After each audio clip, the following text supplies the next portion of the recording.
Okay, the first thing you're going to do is take the 2 screws that hold the clipper back attachment in, and you're going to loosen those up and take them off, and then this part of it, all of the clipper back attachment pops off.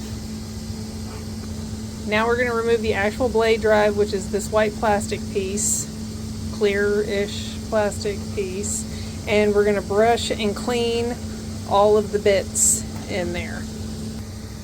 Now next, we're going to take the new blade drive. This is it fresh out of the package. You can see the grease there in the center, and we're going to take this side, and we're going to stretch before we put it in.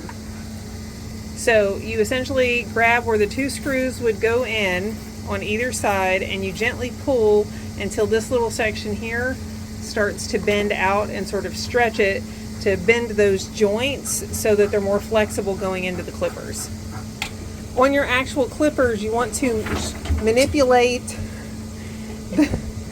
this part right here to make sure that it's pressed in the center and down at the bottom, so that you can now slide the end of the drive underneath the brace here, and you're going to align the holes on either side so that we can screw the back attachment back on. Now, I've put the attachment, the blade drive back in there. You can see that the end is back in there. Our holes are lined up. You can see the grease is on either side there. And now we're going to put the back attachment back on the end and screw it in. Okay, here we go. So now we have reattached the clipper back. We've gotten that screwed in. You want to make sure that you get it in there and get it pretty firm, and you can see the